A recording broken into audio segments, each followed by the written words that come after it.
Mustafiz no match win. বিশ্ব ক্রিকেটে মুস্তাফিজুর রহমান যেন এক লাকি চার্মে পরিণত হয়েছেন। একই বছর তাকে হারিয়ে রীতিমতো দিশেহারা হয়ে ইতিহাসের সবচেয়ে বাজে সময় পার করছে দুই দেশের দুই ফ্র্যাঞ্চাইজি কলকাতা নাইট রাইডার্স এবং কালান্দার্স। টাইগার পেসার যে কত বড় তারকা সেটা প্রমাণ পাওয়া যায় তাদের দুই দলের পারফরমেন্সে। মুস্তাফিজের অভাব কতটা লাহোর এবং কলকাতাকে ভোগাচ্ছে এবং তাদের অধপতন হয়েছে সেটা নিয়ে বিস্তারিত জানবো এই প্রতিবেদনে।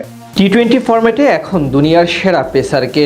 প্রশ্নের জবাবে অকপটে মুস্তাফিজুর রহমানের নামটাই বলে দেওয়া যায়। তার চেয়ে বড় কথা, তার মতো একজন পেসার যেই দলে থাকবে তাদের কাজ অর্ধেক সহজ হয়ে যাবে। পিচ থাকা মানে বোলিং ইউনিটের শক্তিমত্তা অনেকখানি বেড়ে যাওয়া, তাই তো বিশ্বজুড়ে তার কদর আকাশচুম্বী। বিশেষ করে ফ্র্যাঞ্চাইজি টুর্নামেন্টগুলোতে এখন এক হটকেক মুস্তাফিজুর রহমান। ঠিক তেমনি এবার ফিজের না থাকার পরিণাম হারে হারে টের পেল আইপিএল এবং পিএসএল এর দুই শীর্ষ দল। নো মুস্তাফিজ নো উইন এমন প্রবাদের বেড়াজালে পড়ে রীতিমতো দিশেহারা তারা। প্রথমে মুস্তাফিজুরের অভাব কতটা বিপজ্জনক সেটা হারে হারে টের পায় Kolkata night Riders. 2026 India premier লিগের নিলামে দুই দলের সাথে অর্থের লড়াইয়ে নেমে রেকর্ড 12.5 কোটি টাকায় টাইগার পেসারকে দলে টেনেছিল ফ্র্যাঞ্চাইজিটি।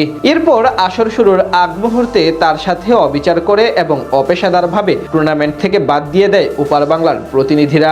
এর ফল অবশ্য হাতে নাতেই ভোগ করতে হয়েছে কেকেআরকে। নিজেদের ইতিহাসে সবচেয়ে বাজে মৌসুম পার করতে হচ্ছে ফ্র্যাঞ্চাইজিটিকে। বিশেষ করে ফিজের অভাবে তাদের বোলিং ইউনিটের বেহাল দশা চোখে পড়েছে সকলের। সব বোলাররা ছিলেন ব্যর্থ, যার কারণে সিজনে এখন অব্দি মাত্র 2 জয় পেয়ে ইতিমধ্যে আসর থেকে ছিটকে গেছে তারা। মুস্তাফিজের মতো বোলারের সাথে এমন অবিচার ও অন্যায়ের ফল কেমন হয় সেটা কলকাতার সমর্থকরা বেশ ভালোভাবে বুঝে গেছে। অন্যদিকে আইপিএল থেকে বাদ পড়ার পর সাথে সাথে আকাশ পরিমাণ চাহিদায় তাকে নিজেদের স্কোয়াডে নিতে উঠে পড়ে লাগে পাকিস্তান সুপার লিগের দল ও গেলবারের চ্যাম্পিয়ন লাহোর কালান্দার্স। 6.5 কোটি রুপিতে নতুন করে সেখানে নাম লেখান টাইগার কাটানা মাস্টার। বল হাতে দীর্ঘ প্রায় 8 বছর পর পিএসএল খেলতে গিয়ে বেশ ভালোভাবেই নিজেকে প্রমাণ করেন এই পেসার। 5 ম্যাচ খেলে 6 উইকেট শিকার করেছেন মাত্র 7.17 বোলিং ইকোনমি রেটে। তিনি যেই কয়েকদিন দলের সাথে ছিলেন তার দল লাহোর কালান্দার্স দুর্দান্ত পারফরমেন্স করে সুপার 4-এর রেসে টিকে ছিল। কিন্তু ফিজে যখন ন্যাশনাল ডিউটির জন্য দেশে ফিরে এলেন তখন থেকেই অধপতন হয় ফ্র্যাঞ্চাইজিটির। এমনকি গেলবারের চ্যাম্পিয়নরা এই আসরে প্লে অফে ওঠার আগেই বাদ পড়েছে। টুর্নামেন্টের 10 ম্যাচে মাত্র 5টিতে জয় পেয়েছে তারা। মুস্তাফিজের অভাবে এভাবে চলতি বছর দুইটি ফ্র্যাঞ্চাইজির এমন নাজেহাল অবস্থা হয়েছে।